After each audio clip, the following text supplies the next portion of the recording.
ರಾಯಚೂರು ಜಿಲ್ಲೆಯ ಮಸ್ಕಿ ತಾಲೂಕಿನ ಕೋಟೆಕಲ್ ಗ್ರಾಮದಲ್ಲಿ ಕೆಲವು ದಿನಗಳಿಂದ ಕೇಂದ್ರ ಸರ್ಕಾರದ ಮಹತ್ವಾಕಾಂಕ್ಷಿ ಯೋಜನೆಯಾದ ಜಲಜೀವನ ಮಿಷನ್ ಯೋಜನೆ ಪ್ರಗತಿಯಲ್ಲಿದ್ದು, ಗುತ್ತಿಗೆದಾರರು ಮತ್ತು ಇಲಾಖೆಯ ಆಫೀಸರ್ಸ್ ಅಂದಾಜು ಪುಸ್ತಕದಲ್ಲಿ ಇರುವ ಈ ಯೋಜನೆಯ ನೀತಿ ನಿಯಮಗಳನ್ನ, ಕಾಯ್ದೆ ಕಾನೂನುಗಳನ್ನ, ಸೂಚನೆಗಳನ್ನ ಪಾಲಿಸದೆ ತಮಗೆ ಇಷ್ಟ ಬಂದಂತೆ ಬೇಕಾಬಿಟ್ಟಿಯಾಗಿ ಆಳ ಮತ್ತು ಅಗಲದ ಮಾಪನ ಮಾಡದೆ ನೀರಿನ ಪೈಪ್ಗಳನ್ನು ಊರಿನ ಮುಖ್ಯ ರಸ್ತೆಯಲ್ಲಿ ಹಾಕುತ್ತಿದ್ದಾರೆ.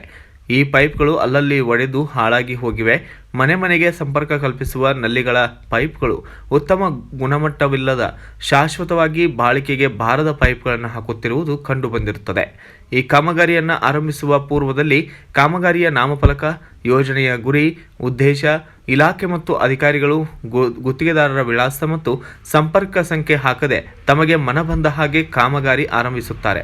ಈ ಕಳಪೆ ಕಾಮಗಾರಿಯಿಂದ ಸಾರ್ವಜನಿಕರ ಕೋಟ್ಯಾಂತರ ರೂಪಾಯಿ ಪೋಲು ಆಗುತ್ತಿರುವುದನ್ನು ಗಮನಿಸಿದ ಕೆಆರ್ಎಸ್ ಪಕ್ಷದ ಸೈನಿಕರು, ಗುತ್ತಿಗೆದಾರರು, ಅಧಿಕಾರಿಗಳು ಮತ್ತು ಇಲಾಖೆಗೆ ಸಂಪರ್ಕ ಮಾಡಿದರೂ ಪ್ರಯೋಜನವಾಗಲಿಲ್ಲ. ಈ ಕಾಮಗಾರಿಯಲ್ಲಿ ಅಧಿಕಾರಿಗಳು ಮತ್ತು ಗುತ್ತಿಗೆದಾರರು ಶಾಮೀಲಾಗಿರುವ ಸಂದೇಹ, ಅನುಮಾನ ಮೂಡುತ್ತಿದೆ. ಕೆಳಹಂತದ ಗುತ್ತಿಗೆದಾರರಿಗೆ ಕಳಪೆ ಕಾಮಗಾರಿಯನ್ನು ನಿಲ್ಲಿಸಿ ಊರಿನ ಎಲ್ಲ ಮನೆಗಳಿಗೂ ಗುಣಮಟ್ಟದ ಸಂಪರ್ಕ ವ್ಯವಸ್ಥೆ ಕಲ್ಪಿಸಿ ಎಂದು ಪ್ರಶ್ನೆ ಮಾಡಿದಾಗ ಅವರು ಕೆಆರ್ಎಸ್ ಪಕ್ಷದ ಮುಖಂಡರಿಗೆ ಜೀವ ಬೆದರಿಕೆ ಹಾಕಿರುವುದು, ಅವಾಚ್ಯ ಶಬ್ದಗಳಿಂದ ನಿಂದಿಸಿರುವುದು ಕಂಡುಬಂದಿದೆ. ಈ ವಿಷಯವಾಗಿ ಎಲ್ಲ ಹಂತದ ಅಧಿಕಾರಿಗಳಿಗೆ ಸಂಪರ್ಕಿಸಿದಾಗ ಅಧಿಕಾರಿಗಳಿಂದ ಸೂಕ್ತ ರಕ್ಷಣೆ ಮತ್ತು ಮಾಹಿತಿ ಸಿಗದಿರುವುದು ವಿಪರ್ಯಾಸ ಎಂದು ದೂರಿದ್ದಾರೆ.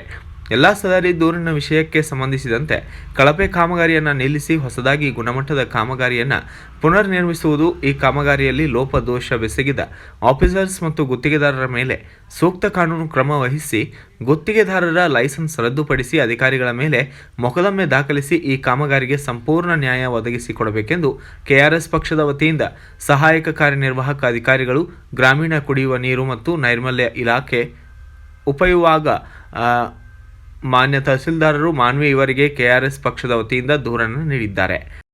ಏನಾಗ್ತಾ ಇದೆ ಏನಿಲ್ಲ ಅನ್ನೋದನ್ನ ನೀವು ಅದನ್ನ ಫಾಲೋ ಅಪ್ ಮಾಡಿದ್ರೆ ಅದನ್ನ ಜನರಿಗೆ ಆಗಿರ್ಬೋದು, ದೂರದಾರರಾಗಿರ್ಬೋದು, ಯಾವುದೇ ಸಂಘ ಸಂಸ್ಥೆಗಳಾಗಿರ್ಬೋದು ಮಾಹಿತಿ ನಿಮ್ಗೆ ಸಪೋರ್ಟ್ ಮಾಡ್ತಾರೆ. ಅದು ಬಿಟ್ಟು ನೋಡೋಣ, ಕೇಳೋಣ, ಮುಂದ್ ವಾರ ನೋಡ್ತೀನಿ, ಇನ್ನೊಂದು ತಿಂಗಳು ನೋಡ್ತೀನಿ ಅನ್ನೋದಾದ್ರೆ ಅಲ್ಲಿ ಏನಾದ್ರು ಅನಾಹುತಗಳಾದ್ರೆ ಅದಕ್ಕೆ ಯಾರು ಕಾರಣ? ಸಾರ್ವಜನಿಕರ ಅಥವಾ ತೆರಿಗೆ ದುಡ್ಡು, ಕೋಟ್ಯಾಂತರ ರೂಪಾಯಿ ತೆರಿಗೆ ದುಡ್ಡು ಅಲ್ಲಿ ಹಾಳಾಗ್ತಾ ಇದೆ, ಪೋಲಾಗ್ತಾ ಇದೆ ಅಂತೇಳಿ ನಾವು ಪ್ರಶ್ನೆ ಮಾಡುವಾಗ ಅಲ್ಲಿ ಯಾರೋ XYZ ಪರ್ಸನ್ ಬಂದ್ಬಿಟ್ಟು ನಮ್ಮವ್ರ ಮೇಲೆ ಈ ಥರದ ಅವಾಚ್ಯ ಶಬ್ದಗಳು, ನಾನು ಅವ್ರ ಮನೆ ಪ್ರತ್ಯೇಕವಾಗಿ ವೈಯಕ್ತಿಕವಾಗಿ ಅವ್ರ ಮನೆ ಏನಾದ್ರು ವಿಚಾರಕ್ಕೆ ಹೋಗಿದ್ವಿ, ನಾವು ಹೋಗಿದ್ವೇನ್ರಿ ಸರ? ನಿನ್ನೆ ನೋಡಿದ್ರೆ ಆ ವಿಡಿಯೋನ ನೀವು? ಅಲ್ಲ ಸರ್, ನಿನ್ನೆ ಆ ವಿಡಿಯೋ ನೋಡಿದ್ರೆ ನೀವು ಏನಾಗಿದೆ ಏನಿಲ್ಲ ಅನ್ನೋದು ಗಮನಿಸಿದ್ರೆ ಒಂದ್ಸರಿ ಆದ್ರು?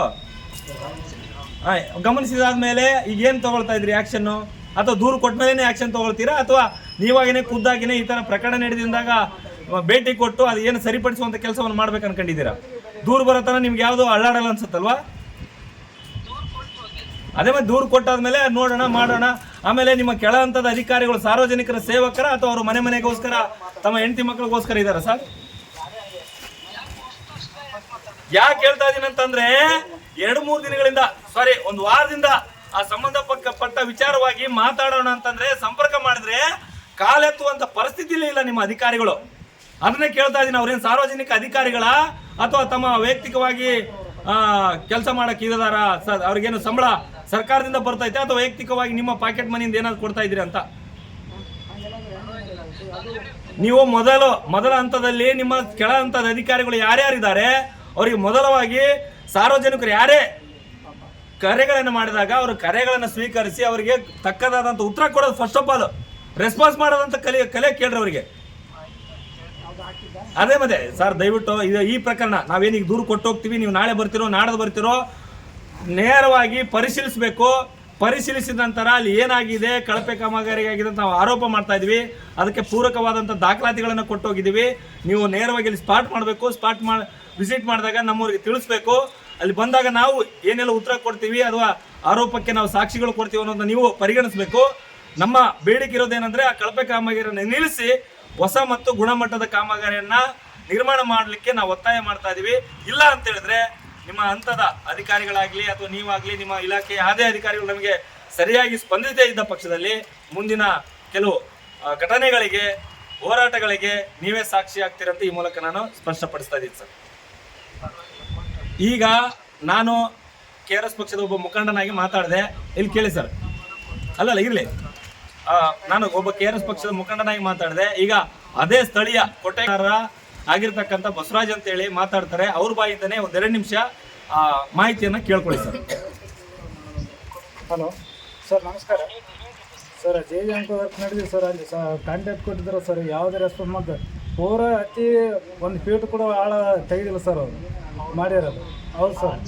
ಸುಮಾರು ಸಲ ಹೇಳಿದ್ರಿ ಅವರಿಗೆ ಸರಿಯಾಗಿ ಮಾಡಾಕಿದ್ರೆ ಕೆಲಸ ಮಾಡಪ್ಪ, ಹ್ಞೂ ಸರ್.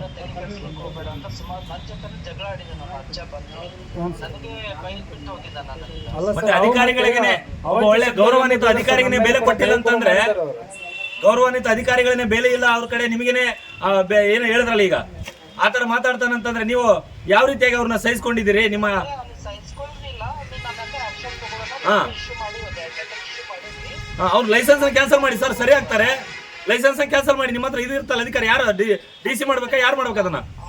ಸರಿ ಸರಿ, ಅದಕ್ಕೂ ಮಾಡಿರ್ತೀವಿ. ಈಗ ಬಂದಿದೆ ಅಲ್ಲ ದೂರು. ಮಾತಾಡಪ್ಪ, ಏನಂತ ಇನ್ನೂ ಸ್ಪಷ್ಟವಾಗಿ ಹೇಳು. ಸರಿ ಸರ್, ಅದು ನೋಡಿ ಕೇಸ್ ನಮಗೆ ಅದು ಹೆಂಗಿದ್ರು ಅವರು ಅದೇನು ಮಾಡ್ಬೇಕು ಸರ್, ಅವ್ರ ಲೈಸೆನ್ಸ್ ರದ್ದು ಮಾಡ್ಬೇಕು ಸರ್ ಅವ್ರಿಗೆ. ಯಾಕಂದ್ರೆ ಅವ್ರು ಯಾವುದೇ ಕಾರಣಕ್ಕೂ ಗುಣಮಟ್ಟದಲ್ಲಿ ಮಾಡ್ತಕ್ಕಂಥವ್ರು ಕಾಮಗಾರಿನೇ ಮಾಡಲ್ಲ ಸರ್ ಅವರು. ಹೌದಲ್ಲ, ಸರಿ ಸರಿ. ಆ ಮಾತೇಶ್ ಹೇಳ್ತೀನಿ ತಗೊಳ್ಳಿ, ಯಾಕೆ ಫೋನ್ ಪಿಕ್ ಮಾಡ್ತಾ ಇಲ್ಲ ನಿಮ್ದು? ಅವ್ರ ಮಾದೇಶನ ಜೈ ಅವ್ರು ನಿನ್ನೆಲ್ಲಿಂದ ಮಾಡಿದ್ರು ಸರ್, ಘಟನೆ ನಡೆದಾಗಿಂದ ಮಾಡಿದ್ದೀನಿ. ಇನ್ನೂರಿಗೆ ಫೋನ್ ಪಿಕ್ ಅಪ್ ಮಾಡ್ಯಾರ ಸರ್ ಅವರು. ಅಲ್ಲ ಆಫೀಸ್ನಾಗಿದ್ದಾನೇನು ನೋಡಿ ಇಲ್ವಾ? ಹೆಂಗ ಸರ್ ಅವ್ರು ನನ್ನ ಮುಖನ ನೋಡಿಲ್ಲ.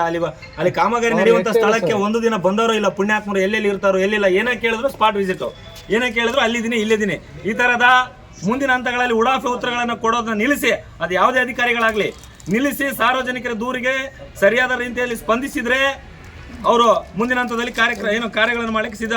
ಇಲ್ಲ ಅಂತಂದ್ರೆ ಅದಕ್ಕೆ ನಾವು ಹೇಳ್ತಾ ಇದೀವಿ, ಒಂದು ಮೊದಲ ಹಂತವಾಗಿ ನಿಮಗೆ ಕೈ ಮುಗಿತೀವಿ, ಕಾಲು ಮುಗಿತೀವಿ, ತದನಂತರ ಬೇರೆ ರೂಪದಲ್ಲಿ ತಿರುವು ಪಡೆದುಕೊಳ್ಳಕ್ಕೆ ನೀವು ಆಸ್ವಾದ ನೀಡಬೇಡಿ ಅಂತ ಹೇಳ್ತಾ ಇಷ್ಟು ನೀವು ತಾಳ್ಮೆಯಿಂದ ಕೇಳಿಸ್ಕೊಂಡಿದ್ದೀರಿ. ಧನ್ಯವಾದಗಳು. ಈಗ ಅದೇ ರೀತಿಯಾಗಿ ನಾವು ದೂರು ಕೊಟ್ಟು ಹೋಗ್ತೀವಿ, ಅದನ್ನು ಪರಿಶೀಲಿಸಿ ನೀವೇನೇ ನೇರವಾಗಿ ಅಲ್ಲಿ ಭೇಟಿ ಕೊಟ್ಟು, ಖುದ್ದಾಗಿ ಭೇಟಿ ಕೊಟ್ಟು ಅವ್ರನ್ನ ಗುತ್ತಿಗೆದಾರರು ಯಾರಿದ್ದಾರೆ, ಸಂಬಂಧಪಟ್ಟವ್ರು ಯಾರಿದ್ದಾರೆ ಅವ್ರನ್ನ ಕರೆಸಿ ನಾವು ನಮ್ಮ ಹಕ್ಕೊತ್ತಾಯ ಏನಿದೆ ಅಥವಾ ಬೇಡಿಕೆ ಏನಿದೆ, ದೂರಿನ ಅಂಶ ಏನಿದೆ ಅದನ್ನು ಸರಿಪಡಿಸುವಂಥ ಕೆಲಸ ನಿಮ್ಮಿಂದ ಆಗ್ಬೇಕು ಸರ್. ನಿಮ್ಮ ಮೇಲೆ ಭಾಳ ಗೌರವ ಇಟ್ಟಿದ್ವಿ. ಇಷ್ಟೊತ್ತು ನಮಗೆ ರೆಸ್ಪಾನ್ಸ್ ಮಾಡಿದ್ದಕ್ಕೆ ತುಂಬ ಹೃದಯದ ಧನ್ಯವಾದಗಳು ಸರ್. KRS ಪಕ್ಷದ ವತಿಯಿಂದ ಮಾಡ್ಬೇಕು ಸರ್. ಇದೆಲ್ಲ ರೆಕಾರ್ಡ್ ಆಗಿದೆ, ಲೈವಲ್ಲಿ ಕೂಡ ಹೋಗ್ತಾ ಇದೆ. ಧನ್ಯವಾದಗಳು ಸರ್. ಮತ್ತೆ ಮಾತಾಡ್ತೀವಿ ಅವಶ್ಯಕ ಬಿದ್ದಲ್ಲಿ ನಿಮ್ಮ ಜೊತೆ. ನಮಸ್ಕಾರ ಸರ್. ಬಂಧುಗಳೇ, ಎಲ್ರಿಗೂ ನಮಸ್ಕಾರ. ನಾನು ನಿರುಪಾಧಿಕೆ ಗೋಮರ್ಸಿ ಅಂತ ಕರ್ನಾಟಕ ರಾಷ್ಟ್ರ ಸಮಿತಿ ಪಕ್ಷದ ವತಿಯಿಂದ ಇವತ್ತು ನಾವು ರಾಯಚೂರು ಜಿಲ್ಲೆ ಮಾನ್ವಿ ತಾಲೂಕಿನ ಸಹಾಯಕ ಕಾರ್ಯನಿರ್ವಾಹಕ ಅಧಿಕಾರಿಗಳ ಕಾರ್ಯಾಲಯ, ಗ್ರಾಮೀಣ ಕುಡಿಯುವ ನೀರು ಸರಬರಾಜು ಮತ್ತು ನೈರ್ಮಲ್ಯ ಇಲಾಖೆ ಉಪವಿಭಾಗ ಮಾನ್ವಿ ಕಚೇರಿ ಮುಂದಿದ್ದೀವಿ. ಒಂದು ದೂರನ್ನ ಸಲ್ಲಿಸಲಿಕ್ಕೆ ಈ ಸಂದರ್ಭದಲ್ಲಿ ನಾವಿದ್ದೀವಿ. ಈ ಸಂದರ್ಭದಲ್ಲಿ ಕರ್ನಾಟಕ ರಾಷ್ಟ್ರ ಸಮಿತಿ ಪಕ್ಷದ ರಾಯಚೂರು ಜಿಲ್ಲಾ ಉಪಾಧ್ಯಕ್ಷರಾದಂತ ಶ್ರೀ ಬಸವಪ್ರಭು ಮೇಧಾ ಅವರು ಕೂಡ ಇದ್ದಾರೆ. ಅವರು ಲೈವ್ ಮಾಡ್ತಾ ಇದ್ದಾರೆ. ಜೊತೆಗೆ ಮಾನ್ವಿ ಕರ್ನಾಟಕ ರಾಷ್ಟ್ರ ಸಮಿತಿ ಪಕ್ಷದ ಮಾನ್ವಿ ತಾಲೂಕಾ ಅಧ್ಯಕ್ಷರಾಗಿರ್ತಕ್ಕಂಥ ನಮ್ಮ ವೆಂಕಟೇಶ್ ಜಿ ಅವರು ಕೂಡ ಈ ಸಂದರ್ಭದಲ್ಲಿದ್ದಾರೆ. ಇನ್ನೋರ್ವ ಮಸ್ಕಿ ತಾಲೂಕಾ ಅಧ್ಯಕ್ಷರು ಬಸವರಾಜ್ ಕೊಟ್ಟೆಕಲ್ ಅಂತೇಳಿ ಅವರು ಕೂಡ ನನ್ನ ಎಡಭಾಗದಲ್ಲಿದ್ದಾರೆ. ಇನ್ನೋರ್ವ ಕರ್ನಾಟಕ ರಾಷ್ಟ್ರ ಸಮಿತಿ ಪಕ್ಷದ ಮಸ್ಕಿ ತಾಲೂಕಿನ ಮಾನ್ವಿ ತಾಲೂಕಿನ ಕಾರ್ಯದರ್ಶಿಗಳಾದ ರಮೇಶ್ ನಾಯಕ್ ಅವರು, ಪಂಪಾಪತಿ ಹಡಪದ್ ಅವರು, ವೀರೇಶ್ ಕುರ್ಡಿ ಅವರು ಈ ಸಂದರ್ಭದಲ್ಲಿದ್ದಾರೆ. ನಿನ್ನೆ ನೀವೆಲ್ಲ ಸಾಮಾಜಿಕ ಮಾಧ್ಯಮಗಳಲ್ಲಿ ಗಮನಿಸಿರ್ಬೋದು, JJM ಕಳಪೆ ಕಾಮಗಾರಿ ನಡೀತಾ ಇದೆ. ಆ ಕಾಮಗಾರಿಯನ್ನ ತಡಿಲಿಕ್ಕೆ ಅಂತಂದ್ರೆ ಪ್ರಶ್ನೆ ಮಾಡಲಿಕ್ಕೆ, ಕಳಪೆ ಕಾಮಗಾರಿ ವಿರುದ್ಧ ಪ್ರಶ್ನೆ ಮಾಡಲಿಕ್ಕೆ ಹೋದಾಗ ಅಲ್ಲಿನ ಕೆಳ ಹಂತದ ಅಥವಾ 2 ಅಥವಾ 3ನೇ ಹಂತದ ಗುತ್ತಿಗೆದಾರನಿಂದ ನಮ್ಮ ಪಕ್ಷದ ಕಾರ್ಯಕರ್ತರ ಮೇಲೆ ದಬ್ಬಾಳಿಕೆ ಮಾಡುವಂತದ್ದು, ಅವಾಚ್ಯ ಶಬ್ದಗಳಿಂದ ನಿಂದಿಸುವಂತ ವಿಚಾರ ನಿನ್ನೆ ನಡೆದಿದೆ. ಇವರೇನೋ ವೈಯಕ್ತಿಕವಾಗಿ ಗುತ್ತಿಗೆದಾರರ ಮತ್ತು ಅಧಿಕಾರಿಗಳ ವೈಯಕ್ತಿಕ ಕಾರ್ಯಗಳಿಗೆ ಹೋಗಿ ನಾವು ಕೇಳ್ತಾ ಇಲ್ಲ. ಸಾರ್ವಜನಿಕರ ಕೋಟ್ಯಾಂತರ ರೂಪಾಯಿಯಲ್ಲಿ ಪೋಲಾಗ್ತಾ ಇರೋದನ್ನ, ಕಾಮಗಾರಿ ಕಳಪೆ ಆಗ್ತಾ ಇರೋದನ್ನ, ಕೋಟ್ಯಾಂತರ ರೂಪಾಯಿ ಖರ್ಚು ವೆಚ್ಚ ಆಗ್ತಾ ಇರೋದನ್ನ ಪ್ರಶ್ನೆ ಮಾಡಿದಾಗ ಅಲ್ಲಿ ಈ ತರ ಘಟನೆ ನಡೆದಿರೋದು ಸಾಮಾಜಿಕ ಜಾಲತಾಣದಲ್ಲಿ ಗಮನಿಸಿದ್ರಿ. ಈ ವಿಷಯವಾಗಿ ಸಂಬಂಧಪಟ್ಟಂತ ಅಧಿಕಾರಿಗಳಿಗೆ, ಅವರು AWಗಳಾಗಿರ್ಬೋದು, AEಗಳಾಗಿರ್ಬೋದು, ಅಥವಾ ಇನ್ನು ಕೆಳ ಹಂತದ ಎಲ್ಲ ಅಧಿಕಾರಿಗಳಿಗೆ ಸಂಪರ್ಕ ಮಾಡಿ ಈ ದೂರಿನ ವಿಚಾರವಾಗಿ ಆಗಿರ್ಬೋದು, ಪ್ರಕರಣ ವಿಚಾರವಾಗಿ ಆಗಿರ್ಬೋದು, ದೂರನ್ನ ಸಲ್ಲಿಸಲಿಕ್ಕೆ ಹೋದ್ರು ಕೂಡ ಅದು ಯಾವ ಕಾರಣಕ್ಕೂ ಕರೆಗಳನ್ನ ಸ್ವೀಕರಿಸೋದಿಲ್ಲ ಮತ್ತೆ ಸಂಪರ್ಕಕ್ಕೆ ಸಿಗೋದಿಲ್ಲ. ಹಾಗಾಗಿ ಇವತ್ತು ನೇರವಾಗಿನೇ ನಾವು ಮಾನ್ಯ ಸಹಾಯಕ ಕಾರ್ಯನಿರ್ವಾಹಕ ಅಧಿಕಾರಿಗಳು ಎಡಬ್ಲ್ಯೂಗೆ ಅಸಿಸ್ಟೆಂಟ್ ಎಕ್ಸಿಕ್ಯೂಟಿವ್ ಇಂಜಿನಿಯರ್ ಅವರಿಗೆ ನೇರವಾಗಿ ಭೇಟಿ ಮಾಡಿ ನಮ್ಮ ದೂರನ್ನ ಕೊಡೋಣ ಅಂತೇಳಿ. ಇದು ರಾಯಚೂರು ಜಿಲ್ಲೆಯ ಮಸ್ಕಿ ತಾಲೂಕಿನ ಕೊಟೆಕಲ್ ಗ್ರಾಮದಲ್ಲಿ ಒಂದು ಕೋಟ್ಯಾಂತರ ರೂಪಾಯಿ ಖರ್ಚು ವೆಚ್ಚದಲ್ಲಿ JJM ಕಾಮಗಾರಿ ನಡೀತಾ ಇದೆ. ಅಲ್ಲಿ ಕಳಪೆ ಕಾಮಗಾರಿ ಆಗ್ತಾ ಇದೆ. ಅಲ್ಲಿ ಗುಣಮಟ್ಟದಾದಂತಹ ಕಾಮಗಾರಿ ನಡೀತಾ ಇಲ್ಲ, ಉತ್ತಮವಾದಂತಹ ಪೈಪ್ಲೈನ್ಗಳಾಗ್ತಾ ಇಲ್ಲ, ಉತ್ತಮವಾದಂತಹ ನಲ್ಲಿಗಳನ್ನ ಆಗ್ತಾ ಇಲ್ಲ ಅಂತೇಳಿ ನಾವು ಖುದ್ದಾಗಿನೇ ನೋಡಿದೀವಿ. ಜೊತೆಗೆ ನಮ್ಮಲ್ಲಿ ಸಾಕ್ಷಿಗಳು ಕೂಡ ಇದಾವೆ, ದಾಖಲೆಗಳದು ಕೂಡ ನಮ್ಮ ಹತ್ರ ಇದಾವೆ. ಅಲ್ಲಿ ಎಷ್ಟರ ಮಟ್ಟಿಗೆ ಕಳಪೆಯಾಗಿದೆ, ಎಷ್ಟರ ಮಟ್ಟಿಗೆ ಗುಣಮಟ್ಟವನ್ನ ಕಳೆದುಕೊಂಡಿದೆ. ಕೆಲ ದಿನಗಳ ಹಿಂದೆನೆ ಹಾಕಿದಂತ ಪೈಪ್ಗಳು ಒಡೆದೋಗಿರುವಂತ ಘಟನೆ, ಕೆಲ ದಿನಗಳ ಹಿಂದೆ ಹಾಕಿದಂತ ನಲ್ಲಿಗಳು ಮುರಿದೋಗಿರೋದ ಘಟನೆ ನಡೀತಾ ಇದೆ. ಹಾಗಾಗಿ ಮತ್ತೆ ಆ ಕಾಮಗಾರಿಯನ್ನ JCB ಮೂಲಕ ತೆಗೆದು ಮತ್ತೆ ಅದನ್ನ ಏನು ಸರಿಪಡಿಸುವಂತದ್ದು ಕೂಡ ಅಲ್ಲಿ ನಡೀತಾ ಇಲ್ಲ. ಒಟ್ಟಾರೆಯಾಗಿ ಈ ಸಮಸ್ಯೆಗಳ ಕುರಿತಾಗಿ ಕೆಲವು ದಿನಗಳಿಂದ ಚರ್ಚೆ ನಡೀತಾ ಇತ್ತು. ಈಗ ನಾವು ಎಲ್ಲರೂ ಸೇರಿ ಕರ್ನಾಟಕ ರಾಷ್ಟ್ರ ಸಮಿತಿ ಪಕ್ಷದ ವತಿಯಿಂದ ಕೊಟೆಕಲ್ ಗ್ರಾಮದಲ್ಲಿ ನಡೀತಾ ಇರತಕ್ಕಂತ ಜಲ ಜೀವನ್ ಮಿಷನ್ JJM ಕಾಮಗಾರಿ ಕಳಪೆ ಕಾಮಗಾರಿಯನ್ನ ಈ ಸಂಬಂಧಪಟ್ಟ ಅಧಿಕಾರಿಗಳು ಎಡಬಲಿಗಳಾಗಿರ್ಬೋದು ಮತ್ತೆ ಗುತ್ತಿಗೆದಾರರು ನಿಲ್ಲಿಸಬೇಕು.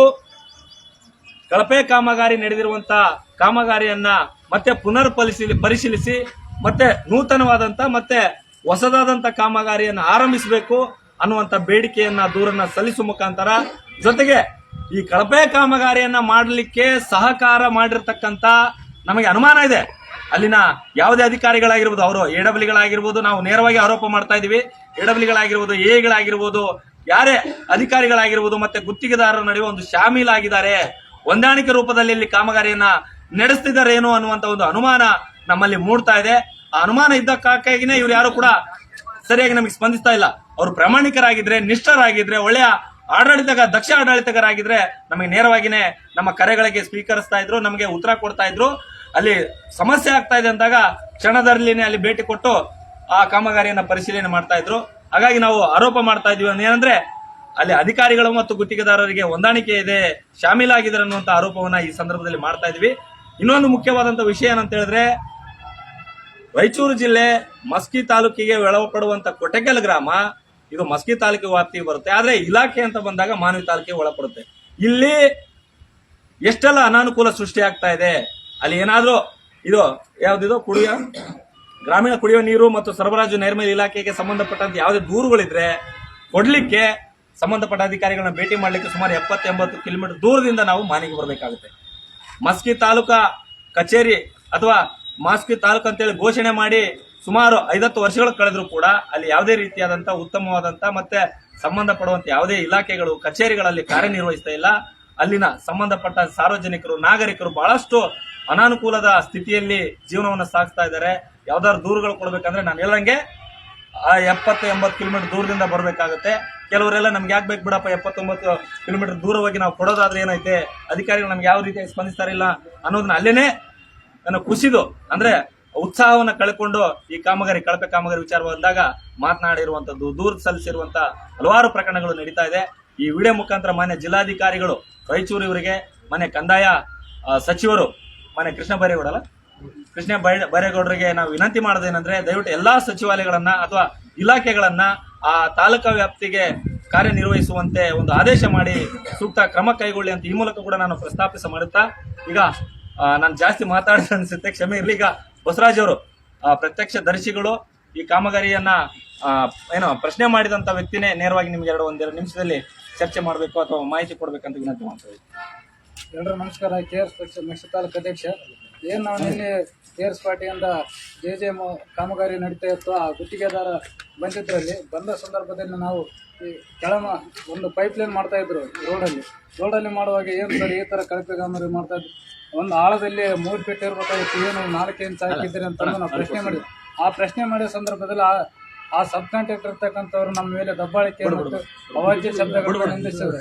ಪ್ರತಿಯೊಂದು ಯಾವುದೇ ಕಾಮಗಾರಿ ಕೊಟೆಕಲ್ ಗ್ರಾಮದಲ್ಲಿ ಯಾವುದೇ ಕಾಮಗಾರಿ ಕರೆಕ್ಟಾಗಿ ಆಗಿಲ್ಲ ಅಲ್ಲಿ. ಅದಕ್ಕಾಗಿ ನಾವು ಪ್ರಶ್ನೆ ಮಾಡಿದ್ದಕ್ಕೆ ನಮ್ಮ ಮೇಲೆ ದಬ್ಬಾಳಿಕೆ ಮಾಡಿದ್ದೇವೆ. ಅದಕ್ಕಾಗಿ ಇವತ್ತು ಮಾನವಿಗೆ ಕಾರ್ಯನಿರ್ವಾಹಕ ಅಧಿಕಾರಿಗಳಿಗೆ ಇವತ್ತು ಮನವಿ ಕೊಡಲು ನಾವು ಬಂದಿದ್ದೇವೆ. ಇಷ್ಟು ವಿಚಾರ ಇಲ್ಲ ಈಗ ಸಂಬಂಧಪಟ್ಟಂತ ಕಚೇರಿಯ ಅಧಿಕಾರಿಗಳಿದ್ದಾರೆ, ದಯವಿಟ್ಟು ಹೊರಗೆ ಬನ್ನಿ ಸರ್. ಫೋನ್ ನಂಬರ್ ಐತಿಲ್ಲ ಅದ್ರ ಸರ್. ಆಮೇಲೆ ಇಲ್ಲಿ ಪ್ರತಿಯೊಂದರಲ್ಲಿ ನಾವು ಕಚೇರಿಗೆ ಭೇಟಿ ಕೊಟ್ಟಾಗ ಇಲ್ಲಿ ಕರ್ತವ್ಯದ ಲೋಪದ ಬಗ್ಗೆ ಕೂಡ ನಾವು ಪ್ರಶ್ನೆ ಮಾಡ್ತಾ ಇರ್ತೀವಿ. ಇಲ್ಲಿನ ಕಚೇರಿಗೆ ಬಂದಾಗ ಯಾವೆಲ್ಲ ಅಲ್ಲ ಅಧಿಕಾರಿಗಳು ಯಾರೆಲ್ಲ ಇದಾರೆ ಯಾರೆಲ್ಲ ಫಸ್ಟ್ ನೋಡೋಣ. ಇದು ಯಾರ್ದಿದು ನಾವು ಚೇಂಬರ್ ಯಾರು ಸರ್? ಮೊದಲನೇದಾಗಿ ಒಳಗಡೆ ಕಾಲಿಟ್ಟಾಗ ಇಲ್ಲಿ ಖಾಲಿ ಚೇರ್ ಅನ್ನು ಕೂಡ ಕಂಡಿತು. ಇಡರ್ಲಿ ಸರ್. ಈ ಚೇರ್ ಯಾರ್ದು ಅಂತ ಕೂಡ ಗೊತ್ತಾಗ್ಲಿಲ್ಲ. ಆ ಚೇರ್ ಅಲ್ಲಿ ಒಂದು ನಾಮ ಫಲಕ ಕೂಡ ಇಲ್ಲ, ಯಾರು ಕೆಲಸ ಮಾಡ್ತಾರೆ, ಯಾವ ಅಧಿಕಾರಿ ಅಂತ ಹೇಳಿ ಒಬ್ಬ ಇದು ಕೂಡ ಇಲ್ಲ. ಈಗ ನಾವು ಒಂಚೂರು ಭೇಟಿ ಕೊಟ್ಟು ಇಲ್ಲಿ ವ್ಯವಸ್ಥೆ ಹೆಂಗಿದೆ ಅನ್ನೋದನ್ನ ನಾವು ಜನರಿಗೆ ತೋರಿಸಿ ಮತ್ತೆ ಹೊರಗೆ ಬಂದ್ಮೇಲೆ ಮಾತಾಡ್ತೀವಿ ಸರ್. ಇದು ಯಾರ್ದು ಸರ್ ಚೇಂಬರ್? ಸ್ವಲ್ಪ ಸರ್ ಇದೇನಾ? ಬಂದಿಲ್ಲ ಸರ್ ಊಟಕ್ಕೆ ಸ್ಟಾಫೇ ಇಲ್ಲ. ಸ್ಟಾಫ್ ಗೌರ್ಮೆಂಟ್ ವೇಕೆನ್ಸಿ ಇದಾವೆಲ್ಲ. ಎಷ್ಟಿದೆ ಸರ್ ಇಲ್ಲಿ ಟೋಟಲ್ ಸ್ಟಾಫ್ ಎಷ್ಟಿದೆ? ಟೋಟಲ್ ಸ್ಟಾಫ್ 4 ಜನ. ಇಲ್ಲಿ 2 assistant engineer, junior engineer, 2 clerical post. ಇಲ್ಲಿ ಎಷ್ಟು ಬೇಕಾಗಿತ್ತು ಸರ್ ನಿಮಗೆ? ಈಗ ಇಲ್ಲ, ಗೌರ್ಮೆಂಟ್ ಅಲಾಟ್ ಎಷ್ಟಾಗಿತ್ತು ಅಷ್ಟಿಲ್ಲ, ಇಲ್ಲ ರಿಕ್ರೂಟ್ಮೆಂಟ್ ಕಳಿಸ್ತಾ ಇದ್ದಾರೆ. ಟೋಟಲ್ ಆಗಿ ಇಲ್ಲಿ ಎಷ್ಟು ಬೇಕು? 7 ಜನ ಬೇಕು. 7 ಜನ ಬೇಕು. ಈಗ ಎಷ್ಟು ಜನ ಕಾರ್ಯನಿರ್ವಹಿಸ್ತಾ ಇದ್ದಾರೆ? ಸೆಕ್ಷನ್ ಆಫೀಸರ್ ಇದ್ದಾರೆ. ಎಷ್ಟು ಜನ? 3 ಜನ. ಇನ್ನೂ 4 ಜನ ಕೊರತೆ ಇದೆ. 4 ಜನ ಎಷ್ಟು ಎಷ್ಟು ವರ್ಷದಿಂದ ಕೊರತೆ ಇದೆ? 5 ವರ್ಷದಿಂದ ಕೊಡ್ತಿದೆ. ಮೊನ್ನೆ ಒಂದು 7-8 ತಿಂಗಳಿಂದ ಹೊಸದಾಗಿ ಬಂದಿದ್ದಾರೆ. ನಾನು ಈ ಮೂಲಕ ರಾಜ್ಯದ ಜನರಿಗೆ ಮಾಹಿತಿ ಕೊಡೋದೇನೆಂದ್ರೆ, ಪ್ರತಿಯೊಂದು ಕಚೇರಿಯಲ್ಲಿ ಎಷ್ಟೋ ಇಲಾಖೆಗಳಲ್ಲಿ ಅಲ್ಲಿ ಕಾರ್ಯನಿರ್ವಹಿಸಲಿಕ್ಕೆ ಬೇಕಾದಂತ ಅಧಿಕಾರಿಗಳ ಅಥವಾ ಸಿಬ್ಬಂದಿಗಳ ಕೊರತೆ ಇದೆ. ಆದ್ರೆ ಇವರು ರಾಜ್ಯ ಸರ್ಕಾರ ಆಗಿರ್ಬೋದು ಏನೆಲ್ಲ ನಮಗೆ ಸುಳ್ಳು ಭರವಸೆಗಳನ್ನು ಕೆಟ್ಟು ಅಷ್ಟು ಇಲಾಖೆ ಅಧಿಕಾರಿಗಳನ್ನು ನೇಮಕ ಮಾಡಿದೀವಿ, ಇಷ್ಟು ಅಧಿಕಾರಿಗಳನ್ನು ನೇಮಕ ಮಾಡಿದೀವಿ ಅಂತೇಳಿ ಸುಳ್ಳು ಭರವಸೆಗಳನ್ನು ಕೊಡ್ತಾರೆ. ಇಲ್ಲಿ ಕಚೇರಿಗೆ ಕೆಲಸ ಮಾಡುವಂತ ಅಧಿಕಾರಿಗಳೇ ಇಲ್ಲ ಅಂದಾಗ ಸಾರ್ವಜನಿಕರ ದೂರುಗಳು, ಸಾರ್ವಜನಿಕರ ಕುಂದುಕೊರತೆಗಳು ಯಾವ ರೀತಿಯಾಗಿ ಸಮಸ್ಯೆ ಪರಿಹರಿತವೆ ಅನ್ನುವಂಥದ್ದು ಕೂಡ ನಿಮಗೆ ವಿಚಾರ ಮಾಡ್ಲಿಕ್ಕೆ ನಿಮಗೆ ಬಿಟ್ಟು ವಿಚಾರ. ಸರ್ ಒಳಗೋಗುದಾ? ರಮೇಶ್ ಸರ್ ಪ್ರಶ್ನೆ ಮಾಡಿ ಸರ್. ಇದು ಇನ್ನೊಂದು ನಾವು ಮುಖ್ಯವಾಗಿ ಗಮನಿಸಬೇಕಾದ್ರೆ ಪದನಾಮಗಳು, ಯಾರೇ ಸ್ಟಾಫ್ ಆಗ್ಲಿ, ಅವರು AWಗಳಾಗ್ಲಿ, ಡಬಲ್ಗಳಾಗ್ಲಿ, ಸಾರಿ ಎಗಳಾಗ್ಲಿ ಅಥವಾ ಸ್ಟಾಫ್ಗಳಾಗ್ಲಿ ಅಥವಾ SDAಗಳಾಗ್ಲಿ ಯಾರೇ ಇದ್ರು ಕೂಡ ಅಲ್ಲಿ ಪದನಾಮ ಅನ್ನುವಂಥದ್ದು, ಇವರು ಇದು ಹುದ್ದೆ, ಇವ್ರ ಹೆಸರು ಅಂತೇಳಿ ಅದು ನಾವು ಹೇಳ್ತಾ ಇರೋದಲ್ಲ, ಸರ್ಕಾರನೇ ಆದೇಶ ಮಾಡಿದೆ. ಆಮೇಲೆ ಕರ್ನಾಟಕ ಸರ್ಕಾರದ ವತಿಯಿಂದ ಒಂದು ID ಕಾರ್ಡ್ ಕೂಡ ಕಳೆದ 5-6 ತಿಂಗಳಿಂದ ಒಂದು ಆದೇಶನೇ ಮಾಡಿದೆ. ಪ್ರತಿಯೊಬ್ಬ ಅಧಿಕಾರಿಗಳು, ಯಾರು ಸರ್ಕಾರಿ ಅಧಿಕಾರಿಗಳು ಕಡ್ಡಾಯವಾಗಿ ID ಕಾರ್ಡ್ ಅನ್ನ ಮತ್ತೆ ನಾಮಫಲಕನ ಹಾಕೊಳ್ಬೇಕಂತೇಳಿ ಕಡ್ಡಾಯವಾಗಿ ಆದೇಶ ಮಾಡಿದೆ. ಆದ್ರೆ ನೀವು ಇಲ್ಲಿರ್ತಕ್ಕಂಥ ಎಲ್ಲ ಸರ್ಕಾರಿ ಅಧಿಕಾರಿಗಳು, SDA ಆಗಿರ್ಬೋದು, ಕಮಿಷನರ್ ಶಾಂತಕುಮಾರ್, ನೀವೇನಾಗಿದ್ದೀರಿ ಸರ್? D group sir. ನೀವು ಯಾಸಿನ್ ಏನಾಗಿದೆ? Support engineer.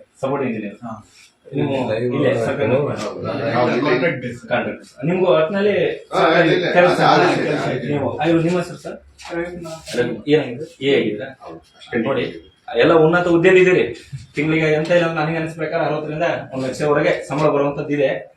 ಆದ್ರೆ ಅದೆಲ್ಲ ಕೂಡ ನಮ್ಮ ತೆರಿಗೆ ದುಡ್ಡಲ್ಲಿ ನಿಮ್ದು ಅಂತರನುಗುಣವಾಗಿ ಬರುತ್ತೆ. ಇದೆಲ್ಲ ಸಾರ್ವಜನಿಕರ ತೆರಿಗೆ ದುಡ್ಡು. ಹಾಗೆ ನಾವು ಸಾರ್ವಜನಿಕರ ಪರವಾಗಿ ಮತ್ತೆ ಸಾರ್ವಜನಿಕರಾಗಿ ಕೂಡ ನಾವು ಪ್ರಶ್ನೆ ಮಾಡೋದಿಷ್ಟೇ, ದಯವಿಟ್ಟು ಸರ್ಕಾರದ ನೀತಿ ನಿಯಮಗಳನ್ನ, ಗುರಿ ಉದ್ದೇಶಗಳನ್ನ ದಯವಿಟ್ಟು ಫಾಲೋ ಮಾಡಿ. ನೋಡಿ, ನಮ್ಗೆ ಇಲ್ಲಿ ಬಂದು ನೀವ್ಯಾರು ಸರ್ ಅಂತ ಕೇಳೋ ಬದಲು ನೀವು ID ಕಾರ್ಡ್ ಹಾಕೊಂಡ್ಬಿಟ್ಟಿದ್ರೆ, ಓ ಇವರು ರಮೇಶ, ಇವರು ಸುರೇಶ, ಇವರು ವೆಂಕಟೇಶ, ಇವ್ರೇನು SDA ಅಂತ ನಾವೇ ತಿಳ್ಕೊಂಡು ನಿಮ್ಮನ್ನ ಮಾತಾಡ್ಸೋಕ್ಕೂ ಬರ್ತಾ ಇರ್ಲಿಲ್ಲ. ಈ ತರ ಆಗ್ಬಾರ್ದು. ನೀವು ಹೆಚ್ಚಿನ ಮಾಹಿತಿಗೆ ನಿಮ್ಮ ಮೇಲೆ ಅಂತ ಅಧಿಕಾರಿಗಳ ಪ್ರಶ್ನೆ ಮಾಡಿ. ಆಮೇಲೆ ಅಧಿಕಾರಿಗಳು ನೀವು ಹೇಳದಂಗೆನೆ ಇಲ್ಲಿ ಚೇಂಬರ್ಗಳು ಯಾಕೆ ಖಾಲಿದಾವೆ ಅಂತ ಹೇಳಿದ್ರೆ ಸ್ಟಾಫೇ ಇಲ್ಲ. ಸ್ಟಾಫ್ ಇಲ್ಲದ ಕಾರಣಕ್ಕೋಸ್ಕರ ಚೇಂಬರ್ಗಳು ಖಾಲಿದಾವೆ. ಮತ್ತೆ ಕಟ್ಟಡ ಕೂಡ ಹಳೇದಾಗಿದೆ. ಯಾವ್ದಾವ್ದು ಲಕ್ಷಾಂತರ ರೂಪಾಯಿ, ಸಾರಿ ಕೋಟ್ಯಾಂತರ ರೂಪಾಯಿ ದುಡ್ಡನ್ನ, ಸರ್ಕಾರದ ದುಡ್ಡನ್ನ ಯಾವ್ದಾವ್ದಕ್ಕೋ ಕಾಮಗಾರಿ, ಕೆಲಸಕ್ಕೆ ಬಾರದ ಕಾಮಗಾರಿಗೆ ಉಪಯೋಗ ಮಾಡಿ ನಷ್ಟ ಮಾಡ್ತಾರೆ. ಆದ್ರೆ ಇಲ್ಲಿ ಸರ್ಕಾರಿ ಅಧಿಕಾರಿಗಳು ಇದೇ ಸಂದರ್ಭದಲ್ಲಿ ಪಕ್ಷದ ರಾಯಚೂರು ಜಿಲ್ಲಾ ಉಪಾಧ್ಯಕ್ಷ ಬಸವಪ್ರಭು ಮೇದ್, ಬಸವರಾಜ್ ಕೋಟೆಕಲ್, ಪ್ರಧಾನ ಕಾರ್ಯದರ್ಶಿ ಅಂಬರೀಶ್ ನಾಯಕ್ ಸೇರಿದಂತೆ ಇತರರು ಭಾಗಿಯಾಗಿದ್ದರು. Bureau report Raju Munde, BB5 news Kannada, Maski. Thanks for watching. Read, discuss and debate with editor Dr. Yan Prashant Rao. Wanted reporters in print, digital and visual media for Bharat Vaibhav Daily Newspaper, BV News 5 Channel and BV Fast Web News from all the talukas of Karnataka, Goa and Maharashtra. If interested, send your resume to 9019229369.